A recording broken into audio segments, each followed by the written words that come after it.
Давным-давно, аж весной 2016 года, в эфире радио «Комсомольская правда» у меня состоялись дебаты с писателем и публицистом Максимом Калашниковым. Темой дебатов был вопрос о параде в Москве. Тогда, как и сейчас, я выступал не против самого Парада Победы, а против использования всенародного праздника как повода прокатить по Красной площади современную боевую технику, особенно макеты межконтинентальных баллистических ракет с ядерной боевой частью. На тех дебатах с Калашниковым, которые были совсем не про Украину, все равно всплыла тема войны на Донбассе. Тогда, 7 лет назад, я говорил про Донбасс ровно то же самое, что и сейчас. Что в Донецкой и Луганской областях повезло только тем, кто остался на территории, подконтрольной украинским властям. И украинцы, и этнические русские там жили пусть не в идеальном, но зато в понятном государстве, со всеми его атрибутами, от банковской системы до регулярных выборов. Жители сами себе выбирали местную власть, в том числе русскоговорящих и даже откровенно пророссийских политиков. В этом выборе, как и в выборе на каком языке говорить, людей никто не ограничивал. А те жители Донбасса, кто очутился в самопровозглашенных ДНР и ЛНР, стали жить под властью боевиков и уголовников. Они оказались лишены гражданских прав и отрезаны от многих элементарных благ цивилизации. На долгие годы люди угодили в абсолютный правовой вакуум на непризнанной территории. Там установлен довольно странный такой полувоенный режим управления территориями с комендантским часом, с военно-полевыми судами, без банковской системы и с прочими прелестями. Территории без нормального государства, и совершенно непонятно, зачем это происходит, потому что в соседних городах, которые не были захвачены так называемыми сепаратистами, там на самом деле российской военной техникой, ничего подобного не происходит, и течет совершенно нормальная жизнь, и нет никаких притеснений русских, и есть русскоговорящие на самом деле города и украинцы, и россияне, которые живут мирно, и все с ними в порядке. Тогда я не понимал, зачем Путин все это устроил. Зачем нужно было отделять от Украины Донецк и Луганск, отдавая их в распоряжение вооруженным людям, в том числе и с уголовным прошлым. Ведь были примеры городов вроде Мариуполя, Славянска или Бахмута, который тогда назывался Артемовском. Они некоторое время пробыли в так называемой ДНР, но потом были возвращены под контроль Украины. И никакого геноцида русских там не произошло, детей там не распинали, нацисты власть не взяли. В эти города просто вернулась обычная мирная жизнь. Как ни странно, мой оппонент, апологет Новороссии Максим Калашников, согласился с тем, что в ДНР и ЛНР установилась власть криминалитета. Но если я критиковал Кремль за то, что тот влез во внутренние дела соседней страны, то Калашников критиковал за то, что влез недостаточно. Спустя несколько лет после дебатов с Калашниковым наше государство влезло в Украину по самую макушку. Сам же Максим Калашников поехал с камерой на ту территорию Донбасса, которая, согласно официальной версии, была освобождена в ходе так называемой СВО.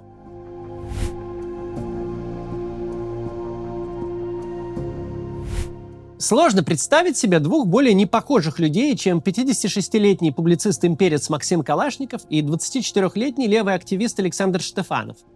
Но они оба приехали на Донбасс, и оба, независимо друг от друга, зафиксировали и озвучили одни и те же наблюдения. Оказалось, что власти так называемых ДНР и ЛНР не воспринимают мирных жителей оккупированных после 24 февраля территорий как своих людей. Для донецких чиновников мариупольцы – это те, кто 8 лет жировал с Украиной. Об этом в фильме «Обыкновенная денацификация» рассказал Штефанов. Для чиновников из Луганска жители поселка Тошковка Луганской же области – это мыши, жировавшие с Украиной. Это сейчас я процитировал самого Максима Калашникова, побывавшего в Тошковке.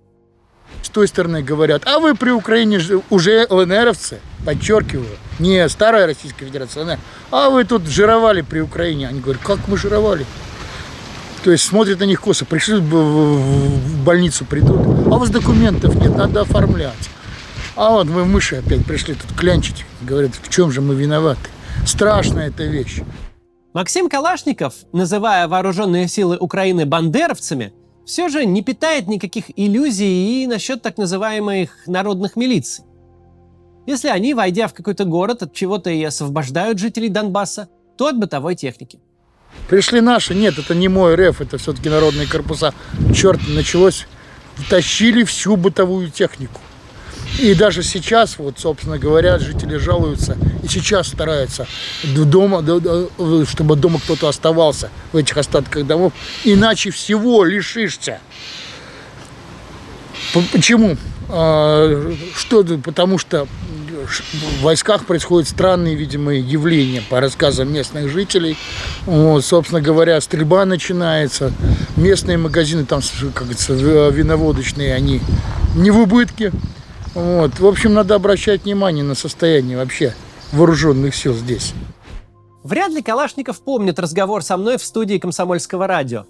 Но теперь он собственными глазами увидел, к чему приводят боевые действия за спасение тех, кто вовсе не просил их спасать.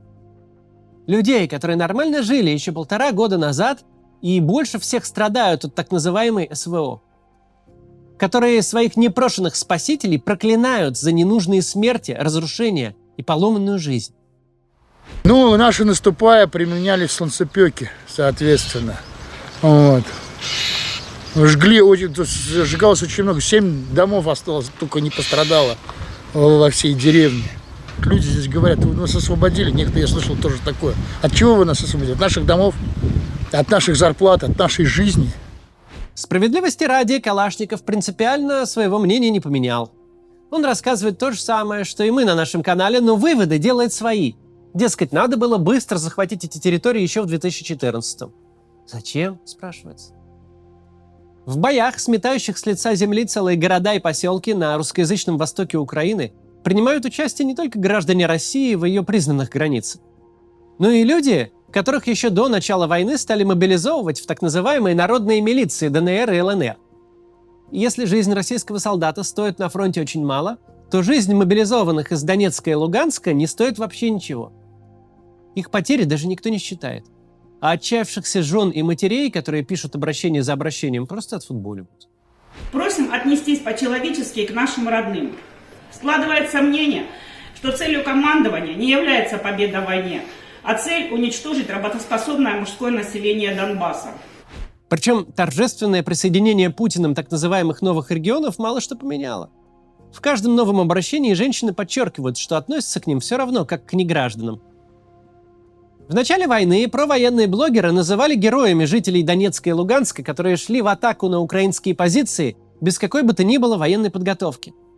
Кто-то впервые в жизни взял в руки автомат, а кто-то вообще с винтовкой, трехлинейкой. Многих из них на войну забирали прямо из-за студенческой парты. Их матери до сих пор бьются за возвращение своих детей домой. После фейкового присоединения новых регионов к России российские законы там не заработали. Владимир Владимирович, к вам, как президенту и главнокомандующему, гаранту Конституции, обращаются матери и родственники мобилизованных студентов Луганской и Донецкой народных республик. Теперь уже как граждане Российской Федерации. Наших детей мобилизовали в феврале 2022 года ДНР и ЛНР. Между тем, власти так называемой ДНР сами признали как минимум один случай, когда в мясорубку они отправили школьника. 8 ноября прошла встреча мам мобилизованных студентов и школьников ДНР с военным комиссаром Евгением Александровичем Кучеренко. Мы встретились с мамой мобилизованного школьника Никиты, о котором шла речь на этом собрании. По утверждению военного комиссара Кучеренко, школьник Никита сам горит желанием служить. Поэтому мы хотим пообщаться с его мамой. Скажите, пожалуйста, сколько лет вашему сыну? Ему 18 лет, моему сыну 18 лет. Молодые люди, кому на момент провозглашения ДНР и ЛНР было всего 10 лет, через 8 лет отправились на верную смерть по приказу Пушилина и Пасечника. А в провоенном лагере это не то, что никто не отрицал, но и преподносили как образец выдающегося героизма. Сейчас восторгов по поводу донецких и луганских мобилизованных поубавилось, потому что мужчины в Донецке и Луганске закончились. Не будем в 100-й раз приводить цитату самого первого главы ДНР Павла Губарева, который сейчас констатирует почти полное истребление здоровых мужчин Донецка. Есть и другие высказывания. Например, директора угольной шахты в Макеевке Тарас Сидоренко. Макеевка, напомню, это город-спутник Донецка. К сожалению, нужно сказать, что сегодня не лучшее время в угольной промышленности, потому что много наших шахтеров призвано защищать нашу Родину. Поэтому на этот момент добычей мы похвастаться сегодня не можем, поскольку на предприятиях нехватка катастрофическая людей. И сейчас государственное предприятие «Макиевуголь» находится в той стадии, чтобы сохранить наше предприятие.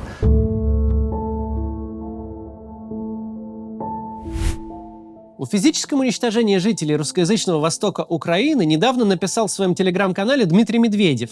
Правда, написал в особой манере. Бывшего президента России, про которого мы как-то подзабыли, вновь стала посещать своеобразная муза. Автор авангардных словесных конструкций, вроде «свора хрюкающих подсвинков» и «мы слушаем слова Создателя в наших сердцах», снова стал баловать читателей своими филологическими изысками. Бандеру Украину поддерживают почти все начальники западных стран. Поэтому Байден, Трюдо, Сунак, Шольц, Макрон, Мелани, а также руководители гнуснейшей Польши, оскотинившихся скандинавских стран, милитаристской Японии, сумчатых животных из Австралии и Новой Зеландии и прочих чумных блох вроде Прибалтики, прямые и явные пособники нацистов. Медведев — это не только экс-президент крупнейшей в мире страны, от которого по определению ждешь лексику уровнем повыше. Он сейчас занимает 3 должности в российском государстве, важнейшая из которых — председатель «Единой России». Однако глава партии власти позволяет себе в том числе и такие высказывания, которые мы на Ютубе-то процитировать вслух не можем. Но можем показать на экране. Это скриншоты медведевских постов. Второй из них совсем свежий. Его-то мы и разберем. Слова Медведева про виновную мразь не только вызывают омерзение и стыд, но и наводят на разные мысли. Прежде всего на мысли о двойных стандартах путинской системы. Отечественные пропагандисты и чиновники готовы носиться с недостойными высказываниями любого украинского полузабытого экс-депутата. Но они не видят ничего особенного в шовинистской, а порой даже откровенно нацистской риторике действующих российских депутатов и даже председателей парламентских партий. Будь то Дмитрий Медведев или руководитель партии «Родина» Алексей Журавлев, предложивший уничтожить 2 миллиона украинцев как неизлечимых. Очень хочется спросить Дмитрия Медведева, так кто же та мразь, которая уничтожает жителей Донбасса? В поисках ответа воспользуемся цитатой самого Медведева. По данным Управления Верховного комиссариата ООН по правам человека, за годы вооруженного конфликта в Донбассе погибли свыше 3000 мирных жителей. Только в 2014 году на территориях, объявивших о своей независимости от преступного киевского режима, пишет он, были убиты почти 2000 человек, более 4000 гражданских и ранены. Даже в относительно спокойные периоды счет жертв шел на десятки. Медведев пишет, за 8 лет конфликта на Донбассе погибли более 3000 мирных граждан. Но глава «Единой России» не уточняет, что люди погибли с обеих сторон. Артиллерийские снаряды, начиная с 2014 года, летели как в сторону ДНР и ЛНР, так и со стороны самих самопровозглашенных республик. Это были не какие-то односторонние обстрелы, как это хочет представить наша пропаганда, но обоюдные перестрелки, в ходе которых народные милиции обстреливали мирные города. Такие же донбасские города, только на территории подконтрольной Украины. Так, 24 января 2015 года случилась серия чудовищных обстрелов жилых кварталов Мариуполя. 13 февраля 2015 года снаряды утюжит Бахмут, тогда еще Артемовск. Бахмутовцы каждый год потом собирались 13 февраля у небольшого обелиска. Под обстрелами народных милиций была Марьинка и та же самая Тошковка, которую недавно посетил Калашников. А уж сколько раз была обстреляна Авдеевка с 14 по 22 год, сложно даже подсчитать.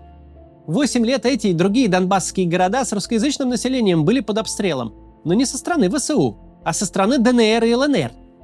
Характерно, что если зайти на официальный сайт Донецкого мемориала «Аллея ангелов», то там можно найти истории детей, убитых по обе стороны линии разграничения, в том числе и детей, убитых артиллерией ДНР. За эти 8 лет, по словам Медведева, на Донбассе погибли более 3000 гражданских. Но мы уточнили, погибли с обеих сторон. А дальше Медведев сам пишет, что 2/3 всех погибших на Донбассе приходится на 2014 год. Немало людей лишились жизни и в 2015, но затем, после окончания самой горячей фазы боевых действий, счет убитых, опять же, по словам Медведева, пошел на десятки. Мы же можем к этому добавить, перед началом полномасштабного вторжения счет шел уже на единицы. В 2021 году, по данным, опубликованным самими этими органами власти ДНР и ЛНР, В Донецкой республике погибли 7 мирных жителей, в Луганской – 1. Причем большинство погибли от лежавших в земле не разорвавшихся снарядов. При такой динамике, если бы не новая война, то к нынешнему времени погибших, вероятно, не было бы вовсе. Конфликт на Донбассе уже несколько лет был заморожен, и в 22 году достаточно было просто не разогревать его заново. Тогда Донбасс, хоть и продолжал бы страдать от никому не нужного разделения между Украиной и народными республиками, но все же не превратился бы в территорию сплошной гуманитарной катастрофы. Напомню, что до 24 февраля 2022 года Киев исправно платил пенсии донецким и луганским пенсионерам, поставлял в Донецк питьевую воду, которая сейчас в Донецке в остром дефиците. А огромное число населенных пунктов в области превращены в развалины. А если бы не вмешательство нашей страны во внутренние дела Украины еще в 2014 году, не было бы вообще никаких погибших. Без участия российских войск, их тамнетов, отпускников и всевозможных добровольцев, без заигравшихся реконструкторов вроде Гиркина и бывших зэков наподобие Моторолы, без всех них Донецк и Луганск могли бы жить как довоенный Мариуполь. В составе Украины, но с местной русскоязычной властью, выбранной жителями, и без войны. В Харькове, где путинским эмиссарам так и не удалось провозгласить Харьковскую Народную Республику, уличные столкновения между сторонниками и противниками Евромайдана очень быстро сошли на нет. Как и в других городах Украины, где никакая внешняя сила не сумела подлить масло в огонь. Все 8 последующих лет в Харькове никто и ни в кого не стрелял. Люди после Майдана и антимайданов быстро остыли и стали решать свои конфликты посредством выборов. Характерная деталь. Даже сейчас, на момент записи этого видео, официальный сайт Харькова ведется на 2 языках. И на украинском, и на русском. Все новости переведены на оба языка. Уже есть планы по восстановлению города. Нужно ли уточнять, почему город приходится восстанавливать? И кто именно за последние 1,5 года разрушил примерно четверть русскоязычного Харькова? Одесса, пережившая трагедию 2 мая 2014 года, когда граждане Украины убивали друг друга, даже она все последующие 8 лет жила мирно и благополучно. Тогда, 9 лет назад, погибли 46 человек. Несколько убитых были сторонниками Евромайдана, но подавляющее большинство смертей пришлось на противников Майдана, погибших в Доме профсоюзов. Однако непонятно, как это может оправдать нападение на Украину, в ходе которого буквально каждый день гибнет гораздо больше, чем 46 человек. Москва сама пережила массовый расстрел людей у Останкино в октябре 1993 года, когда в дни путча россияне убивали россиян. Тогда погибли 46 человек, столько же, сколько и в Одессе.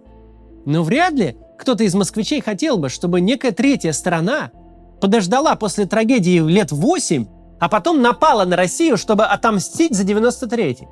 Причем кому отомстить? Да самим же москвичам. Подобно тому, как сейчас, по какой-то совершенно непонятной логике, российские ракеты мстят одесситам за смерть одесситов в 14-м. В общем, на месте Медведева я бы не разбрасывался эпитетами в адрес мразей, убивающих людей на Донбассе. И убивающих людей вообще на всем русскоязычном востоке Украины, включая Харьков, Одессу, Николаев и Днепр. Потому что эти слова про мразей оказываются обращены непосредственно к медведевскому начальнику, к Владимиру Путину. Частично и к самому Медведеву.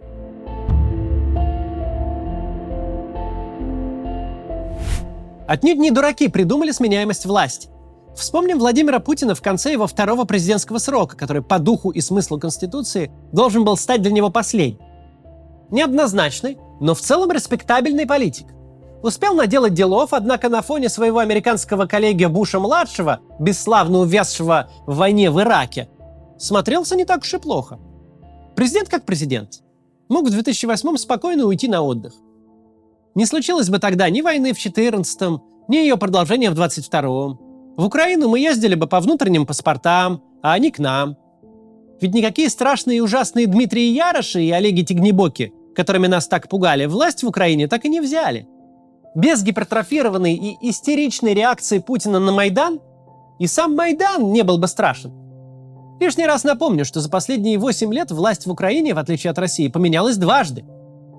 Все медведевские человеконенавистнические высказывания в Телеграме – прямое следствие несменяемости политического руководства России. То, о чем пишет Медведев, война и массовая гибель людей – дело рук персонажей, чрезмерно засидевшихся в своих креслах. То, как Медведев пишет, какие выражения он использует, это и вовсе живая иллюстрация к выражению «абсолютная власть развращает абсолютно». Демократические институты придуманы не потому, что в демократических странах граждане всегда выбирают лучших. Это, к сожалению, далеко не так. Выборы выигрывают порой и дураки, и порой и проходимцы. Но в здоровых демократиях всякий дурак и проходимец ограничен в своем произволе. Во-первых, ограничен в полномочиях благодаря принципу разделения властей. Он не может сам под себя принимать законы и не может потребовать от судей нужного себе решения. Во-вторых, он ограничен во времени. За один или даже пару фиксированных сроков политик не успеет наворотить столько делов, сколько можно за пару десятилетий или за четверть века. Владимир Путин никогда не был хорошим президентом. Он лишь хорошо устроился, придя к власти в момент экономического подъема, начавшегося независимо от него. Но Путин, ушедший в 2008-м, точно не был бы худшим, и даже не был бы одним из худших правителей в истории нашей страны. Люди бы запомнили его как лидера, при котором страна богатела, несмотря на то, что богатела она тогда вовсе не благодаря Путину. Помимо прочего, регулярная сменяемость власти необходима также за тем, чтобы весь чиновничий аппарат в государстве не присягал одному конкретному лицу, а просто работал по закону. Гражданские, полицейские и какие угодно чины должны знать: не надо нарушать правила во имя действующего президента, ведь через 4-8 лет президент сменится, и никакой крыши больше не будет. За совершенные нарушения придется отвечать. Иногда люди спрашивают, мол, зачем менять шило на мыло? А вот затем и надо, чтобы вся государственная система не перестраивалась под одного человека и могла предсказуемо работать вне зависимости от того, кто именно сейчас президент. Владимир Путин, втянувший Россию в бессмысленную бойню, в которой гибнут наши соотечественники и наши ближайшие соседи. Дмитрий Медведев, ставший в дни войны трэш-блогером, чей лексикон недостоин даже забора. Они оба, да и не только они, представляют собой живые примеры самоценности сменяемости власти. У граждан должна быть возможность уволить или просто не продлевать трудовые отношения с политиком, который плохо справляется со своей работой. Неважно, был ли политик изначально плох или, может, начинал хорошо, но потом стал сдавать. В любом случае, необходим механизм, позволяющий отправить управленца на пенсию, прежде чем он реализует весь свой деструктивный потенциал. Без этого механизма страна обречена ходить по кругу, от одной рукотворной катастрофы к другой. Нам же с вами предстоит запустить такой механизм, даже если его придется собирать по отдельным деталям. Главное – не быть в стороне и использовать любую возможность.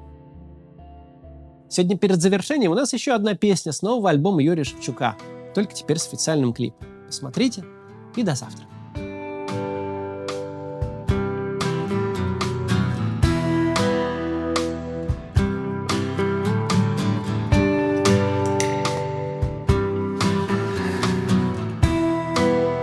Никотиновый вдох, распальцованный взгляд. Я еще не подох, еще мои шланги горят. Это лютой весной суета с тишиной, пульс неровный несут. Пульс неровный несут, мое сердце на суд.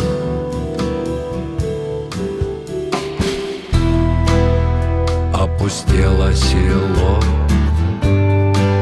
пьет Рязань из Днепра. От венков рассвело, в рыжей глине дыра.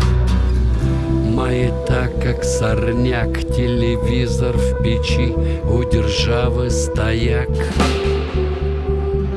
У державы стояк, воют бабы в ночи.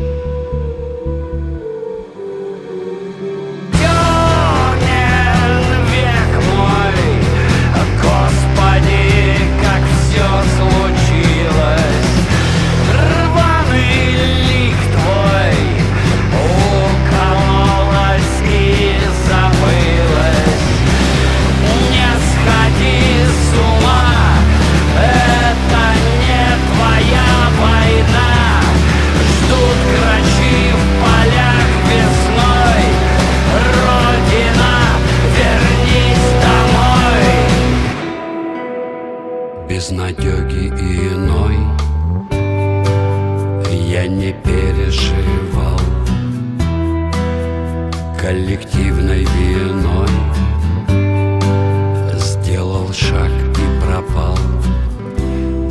воздух густой, но тебя не забыть, мертвецов напоить,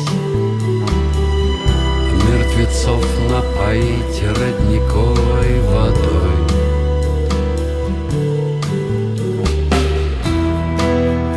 Голоса белены тянут мысль одну: ты вернешься с войны, вновь попасть на войну. И летят облака, разбиваясь вдали, а крутые бока нашей плоской земли